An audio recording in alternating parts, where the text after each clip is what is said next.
Welcome to the channel. My name is Kubeir. And now we take questions. Let's see. Obviously there are plenty of questions. Okay, what else have we got? Rajkumar says, I have received NOI from Alberta. Should I accept it or wait for FSW draws? My NOC is 2133. I do not have any relative or job offer from Alberta. I'm confused how they selected my profile. Well, good question. What Alberta did, they were very smart. They played a very, very nice move here. When they realized FSW draws are not happening, they realized so many people are upset and angry and all that. Usually Alberta would do draws or would conduct draws and pick up the scores of profiles 300 to 400, 400, 420, 430 kind of scores. Very rarely have I seen Alberta going right to the top, okay, and picking up absolutely the top ranking profiles. They've never done that. But now that they realize that there is so much of anticipation, they did what you would expect any smart person to do. They picked the profiles right at the top so that they could invite these, what we considered as top ranking profiles, to the province. So therefore, you would have received your invitation to come to Alberta. What should you do? I would say you should start processing your application, because you get 30 days. So you send an email, you have to send, these are timelines. You send an email within 14 days, you need to send an email to Alberta and you need to tell them that you want to work on their application. They will respond back to you and they will give you the link where you will create the portal account. After you have created you then have, once Alberta sends the email back to you, you have 30 days to start your application. Okay, 30 days to start your application. From there on, you have 60 days. Once you have started the application, you have 60 days from there on. Once they send you the message, you have 60 days to complete your application. So if you start the process, you will still have 60 days to submit your application or not to submit your application. Just because you have received a notification of interest does not mean your profile is out of the pool. It will remain in the pool. It will still attract FSW invitation if and when that draws happen. So I would say continue with the process, keep going, and because you have 60 days, and that basically will then allow you a lot of time to see if the draws are happening, when the draws are happening. Okay, at the end of the day, if the draws happen and you know the FSW draws have started happening, then make a judgment call. With 486, I would expect you to receive an invitation in the first draw itself, as and when that happens. If worst case, in the second draw. Again, it all depends on how many invitations are being issued in each of these draws. But so if it's not the first draw, in the second draw, I would definitely expect with the 486, you should definitely get an invitation. At that point of time, you can let go of the Alberta invite and continue with your application. I hope that answers. Mike Tango says, can I come on a visitor visa and give job interview there? Yes, you can. There is no problem with that. As a visitor, you can come attend interviews if you have to. There is no problem. What you cannot do is you cannot work. You cannot enter the labor market. You cannot work for any employer in any manner, for any consideration at all. That's what you can't do. But you can definitely attend an interview. Can close work permit change job after getting open bridge work permit? Yes. Once you get an approved bridge open work permit, then you can change the job.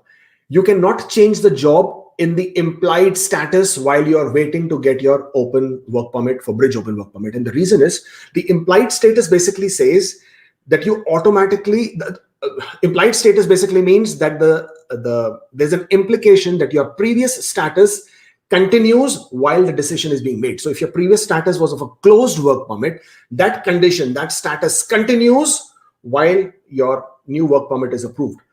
Once your new work permit is approved, at that point of time, if you want, you can change your job. There is no problem, because now your work permit is an open work permit.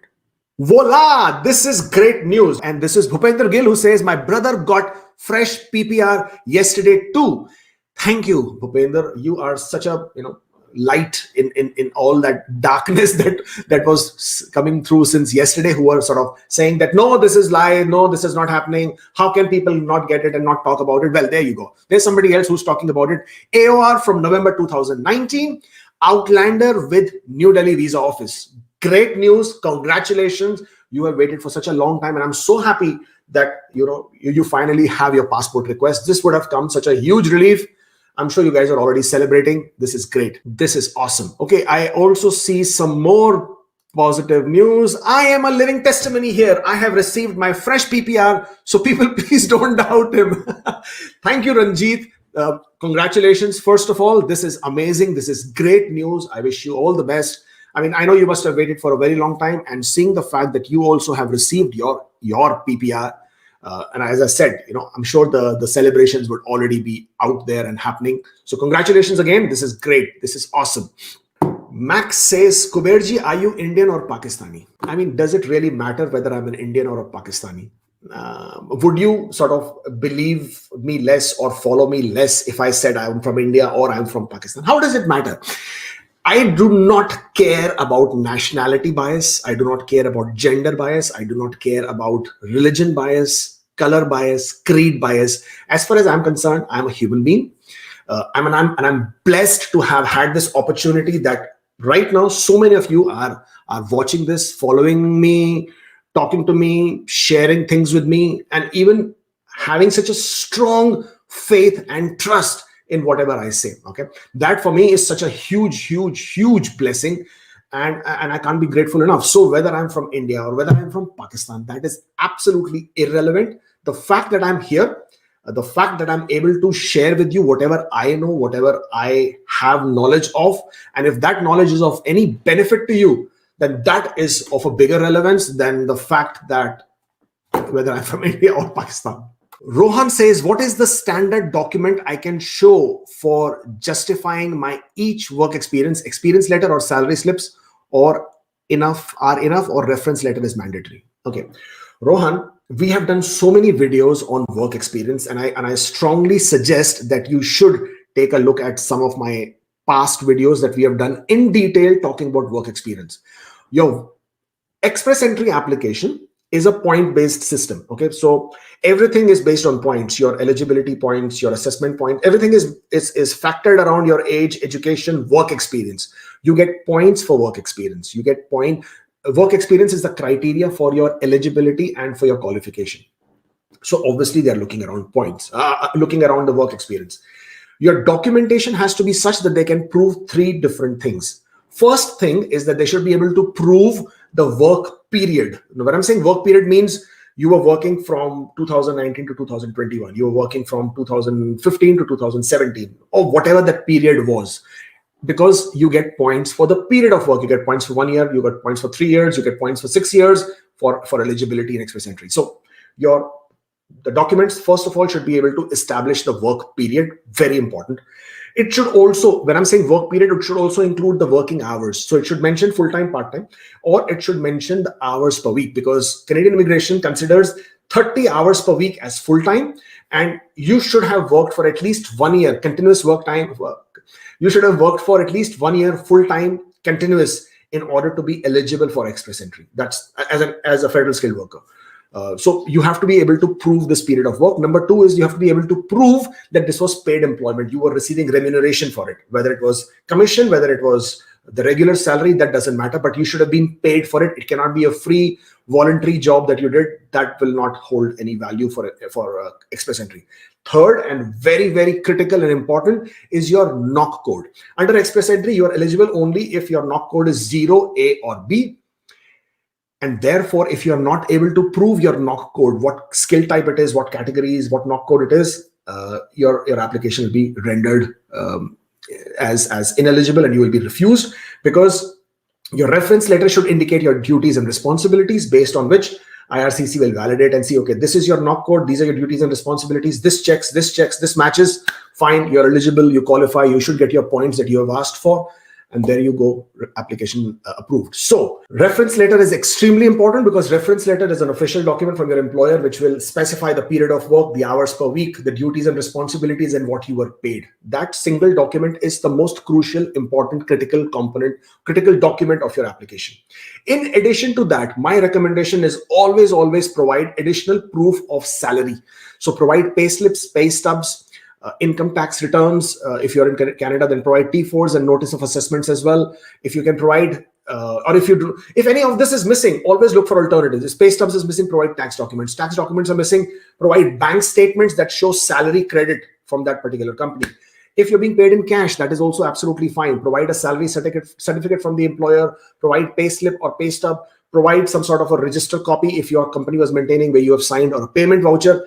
The burden of proof is on you. So if you're claiming points for work experience, then it becomes your job to make sure that you are able to prove that employment of yours. Rupinder Bedi says, can I apply under NOC related to my work experience despite having no academic credentials in the same field? Yes, you can. Under the express entry, there is, so IRCC has very clearly mentioned that under express entry, the employment requirements that are mentioned in the NOC database, your duties and responsibilities should first indicate the activities that are there on the lead statement. Okay, here the activities are provide first line technical support. Okay, becomes an activity to computer users who are experiencing difficulties. They are employed by these companies. So your activity should match with this. These employment requirements in express entry, this is not considered for your assessment. When they are assessing your application, they will not check this. They will not consider this. They will not, be looking at this at all. So basically here it says you should have completion of a college program in computer science. Okay. But let's say you have a degree in commerce, you have a bachelor's degree, you have a bachelor of arts, but yet you're working in this job. They will not consider your education or your field of education versus your work experience in express entry only. Certain PNPs obviously have a different requirement. Certain PNPs like Saskatchewan most definitely will look at your employment requirements. If they are saying that you should have this particular degree, then you should have had that particular degree in that particular field. For Saskatchewan, if you do not match your education and your work experience, then the application is out of the window. For express entry, they will not consider your employment requirements. I hope that answers your question. Rene says, any news on TR to PR applications? Yes. Well, the news is that it is trickling in slowly. It's happening. The AORs are being issued. The applications are being processed. PPRs are also, not PPRs, ECOPRs here in this case, are also coming through, but very, very slowly. Their quota to process is about 40,000 applications for this year. I do not know who all will get through, not get through, but if you are waiting to receive your AOR or your file number, don't lose patience, don't lose hope. It will come through. They're already issuing under the public policy a work permit for people who had applied under TR to PR. So if you are waiting for your work permit, then you may as well apply for it under this public policy. But don't lose hope. It's a slow process, but it will come through. Asset says, if conservatives will win elections, their pay to boost case processing time will be implemented in 6 months, or it may take a year, right? What do you think about it? Well, I think it's a great idea. Okay. The fact that you can pay to get your application processed faster is something which has been adopted by so many countries. I know UK does it, and they do it very well. They have a express processing, and then they have a super express processing. So and they have a VIP processing service as well. So they have all these additional services for which they charge a hefty fee, and that's great. So if somebody out there wants to pay for it, well, that's absolutely fine. And by using this money, they can employ more people. Then that is also great, because if they will employ more people, then that basically means some applications will get processed faster. The applications that are getting processed faster will go out of the pool or the backlog, which basically means there are less applications to process, and hence those will also get processed faster. So overall, if one person is paying for their application to get processed faster, it also has a benefit for the rest of the pool, because it also affects them. I mean, I think it's a great idea. It has my support for sure. Does IRCC process applications randomly, as we have seen few PPRs from 2020 with 2019 experiencing a long delay? IRCC is not processing all applications from one depot. Okay, they are all spread out in different visa offices. There are lots and lots of international and domestic visa offices. Your application could be in any particular location. Usually, the applications are assigned based on your geographical location, where you're currently residing, where your majority of your work experience is, where you spend most of your life is, or where you applied from, where you're currently living in. Those would be primarily the way the visa office is assigned to you. There are also, for certain nationalities, certain countries, there could be a different visa office. For example, for Pakistanis, the visa office would usually be London visa office, not Islamabad. Okay. As of now, currently, with the London office having severe backlog, A lot of applications are being moved to the Warsaw in Poland, Warsaw visa office as well. So the Warsaw and London are right now sharing the workload as far as the Pakistani applications are concerned. There are also cases where certain application types, so for example, if it's a spousal sponsorship application, it can be in a different visa office. If it's an economic immigration application, it's in a different visa office. So those are the variable factors, number one. Number two, when individual visa offices protocols, whether it's a COVID-related protocols, whether it's their own backlog, whether it's their own availability of staff, how many staff are working, how many visa officer, the ratio of one visa officer versus how many program analysts or program assistants, how many application queued for backlog, how many application queued for or parked for review, how many are waiting for additional review, how many are waiting for PFL, procedural fairness review. That queue could also create a delay. Then it's your own profile, your own factors, your background checks, your security checks, your eligibility checks, your application processing timing. There are so many variables, and all of these matter when the applications are processed. Therefore, you see some applications coming out within 2 months and some applications waiting for 6 months, 8 months, 1 year, in this case, probably 2 years. I hope that sort of gives you a bit of an understanding of how long and why it takes. Right. Last question. Maulik Dave says, I'm a musician from Mumbai. I'm looking to apply for self-employed program for artists and athletes. Can you help? How much are the chances of getting the PR? Well, the process time for self-employed stream could very well run into 3 years. However, if you are eligible and if you are self-employed for at least 2 years within the last 5 years, you are, as an artist and athlete, if you have an ongoing self-employment as a business and you're able to prove that, then I think it's a good chance that you will get through, because the qualifying points are so low. It's only 35 points to qualify under this program. Anybody can score 35 points, even if you have a degree, and if you have even 2 years of work experience, bang, you will already qualify. So qualifying criteria for self-employed program is extremely low. It's not a problem at all. The only criteria would be for you to be able to prove that your background, that's your work experience, and two, you should provide a business plan. That is always my recommendation. Provide a business plan as to when you come to Canada, how do you intend to create a business or have a business related to your background. If you're able to do that, I see no reason why your application should not have a good chance. Now, also keep in mind that that there is a quota for this particular stream. There's an annual quota. I think it's in the range of about I don't remember how much it is. I think about 1,000 or something, but you can always take a look at it in the immigration quota page on the IRCC website. It will give you that information. And yeah, absolutely apply, because it's a very underrated program. A lot of people don't pay attention to it, but I think it's a great program, and anybody who is eligible should definitely apply.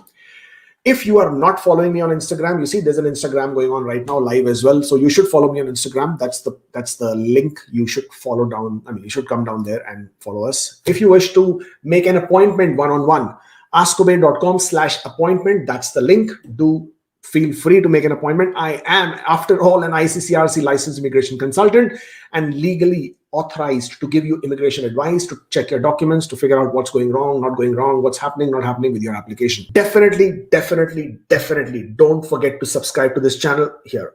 That's where you should hit the button of subscribe and get on with it. Get on with this journey with us so that we can keep you updated. Thank you very much for joining in today.